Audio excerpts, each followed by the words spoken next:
Okay. This is my cameraman, Hey. Mishak. Hi, how are you? You're a Kaiser Chiefs fan. Definitely, big one. Difficult. No, it's difficult times, but Yeah. you know, if it's hard, you have to stick. Well, you're a good man. But you see, I don't like soccer, but I knew that. I'm a rugby man. Hello, folks. Welcome back. This is Chris in Central Pennsylvania. On Sunday, CBS News released 60 Minutes, and there was an interview with President Trump. Subsequent to that, I'd heard that CBS had sacked a journalist, one of about 100 that the newsroom has let go. Now, the arrival of Barry Weiss as the editor there in charge of the news seems to be having an impact on CBS's direction. Many news outlets have reported who this journalist was, and I didn't take note of it until earlier this evening when many of my viewers pointed her out once again. And the ousted CBS News journalist is Deborah Patta, whose interview with Mike Huckabee, our ambassador to Israel, on Gaza landed her in controversy months before she got laid off this week. Now, she's looking to sue CBS, according to the New York Post. The South Africa-based foreign correspondent is speaking to lawyers after CBS News slashed her job just months after she came under fire from Huckabee, U.S. ambassador, who claimed an August 7th interview he gave to her was heavily edited and misrepresented his views on the situation in Gaza. Now, he later posted the full transcript to show that it was heavily edited, and it appears to be the case. Whether she was fired because of that or she was fired because of the cuts at the network are interesting, but she apparently just signed a new contract in August.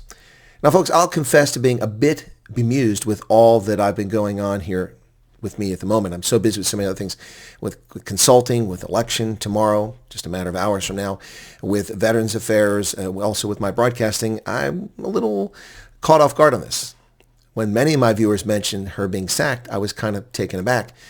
I initially thought that they were talking about this Trump interview on 60 Minutes, but no, it's not that. It's a Rhodesian journalist who's based in South Africa. Prior to May of 2025, I'd never had any interaction with Deborah Patta, nor had much reason to pay any attention to her reporting. But when I held a meet and greet in Pretoria at Oppiplaas, she rocked up uninvited. Now, to be fair, her media outlet that did arrive uninvited did ask if they could stay after they had arrived. And given the interest in the refugee program, the massive turnout for the meet and greet, as well as the good manners of the person who actually asked if they could stay, I was happy to oblige them. We all are. Just a quick question. Besides talking about people going over, what else do you talk about this whole thing? Anything people want to talk about. So look, the idea behind the idea behind the meet and greet was we all go somewhere. It was coming out of lockdown. Restaurants were failing. People need to make money. I invited my viewers out, a chance to meet me. People want to meet, put a face and shake hands. And we talk about issues in South Africa. People ask me stories about my life, and that was the idea. So what this has turned, I've had 770 plus people at my meet and greet so far in South Africa. This 770. This is going to push us over 1,000 today on these meet and greets. That's more people than voted for me in the state legislative elections last year. So apparently, I ran in the wrong place. But so this people, I'll take questions from people, and I usually repeat them because not everybody can hear it, and then I'll answer them as best I can. If it's speculation or it's my analysis, I tell them that. Now, while her cameraman and the producer were polite and professional, she was aloof and did not seem to be all that interested in what I had to say. She seemed quite skeptical, so I didn't really interact with her. But I did see her, as she stood several feet away from me, looking at the stage.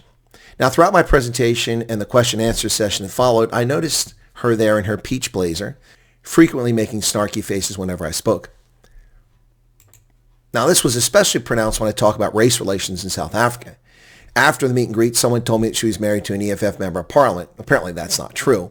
She was married to a personality, a music producer, something like that, a black gentleman, member of the Zulu royal family, back in the 1990s, but I don't see how that's germane or relevant. I think people just misrepresent the story.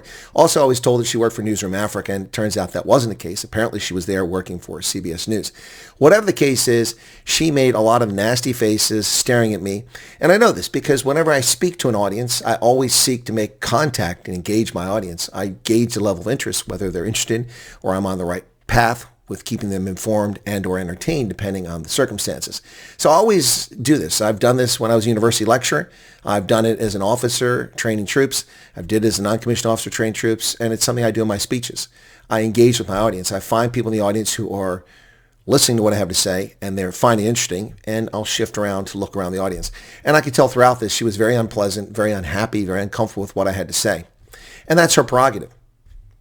She's just there to report. Now, she didn't get a chance to interview me, and I don't know if she had any interest in actually interviewing me or not, because I had to skedaddle very quickly. That was, of course, the day that later in the day I was covering the Bulls game at Loftus. But before that, unbeknownst to all those gathered, including the media, the Dutch film crew, CBS News, Newsroom Africa, ENCA, all the others who showed up that day, the Dutch film crew, all of them, unbeknownst to them and my audience, I had an interview scheduled with Thea van Slaten in Pretoria East. So I had to get from Oppiplaas to Pretoria East very quickly, and it took me about 40 minutes to get there, following traffic laws. So I don't know what the lady's deal is, and I don't know why she got fired from CBS News, and I don't really care. I don't have a dog in this fight. I'm just relating this story because a lot of people reminded me of it and are asking, isn't that the lady that was the journalist that was at the meet and greet? She was, in fact, there. And you can see in the photograph here, she's not impressed. Look at her face. That's her prerogative. She doesn't have to like what I have to say.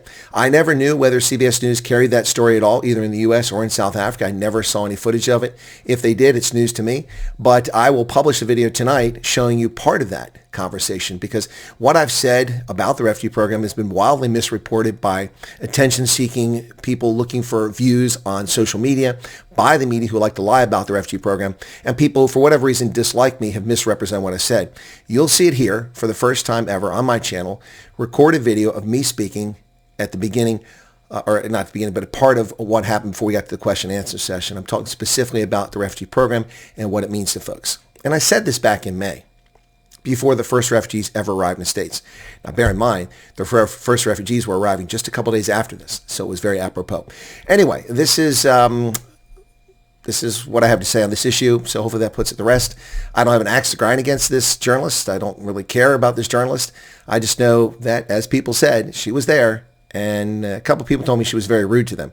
I do know that she was very snarky towards the audience. She was blocking viewers when they set the camera up, and I had to try to come over and ask the cameraman to move a little bit. He was very professional, but she didn't like that. I wasn't paying them. They weren't paying me. They weren't invited. I allowed them to stay, show a little respect. Their producer and their cameraman were very professional, but she was not so friendly. And let's leave it at that, because I have no axe to grind with her. Just reporting what happened because people have asked. There you go, folks. Cheers. So you're not officially representing the U.S. No, I have no tie to U.S. other than I get a pension for my 36 years of military service. But you're helping them understand. I'm not helping anybody. I'm a journalist who's reporting things objectively. No, I'm just trying to understand. No, I'm just making sure we're clear. So when they ask questions about going over there, Yeah. they just are asking you as someone who lives in America. Or someone that has spent 30 plus years in the U.S. government, who's intelligence analyst, who's worked in multiple embassies all around the world and in Africa in particular, and has dealt with refugees on this side and understands the law, because I've actually read it. And everything I've predicted so far has come out accurate based on the law. And the government has been behind me 6 or 8 weeks on everything. So when Trump did the announcement on February 7th, within 2 hours, because I was kind of expecting something like this, I did a live broadcast for 3.5 hours, had 38,000 people tune in the middle of the night, South Africa time, to watch it. And I just try to calm people down. And, first off, so much misreporting. This isn't asylum. It's not asylum. You can only apply for asylum if you're legally in the United States, although previous administration broke that law repeatedly. But it's a refugee program, and none of these people are actually refugees. They're being granted refugee status if they want to go to the States. So I deal with things like that, because there's a lot of misinformation out there coming from all quarters, particularly certain elements of the media. Nothing against you guys. I didn't say you did it. No, so are people coming here expecting to learn about the program, or just coming to see Most you? people are just coming to see me. I mean, look, it's very humbling. You see people come up to me, people trembling in tears to meet me. That's incredibly humbling. I get a little emotional too, so I apologize for that in advance. But most people want to meet me and just say hi, that sort of thing. But this one, we'll see how this one goes.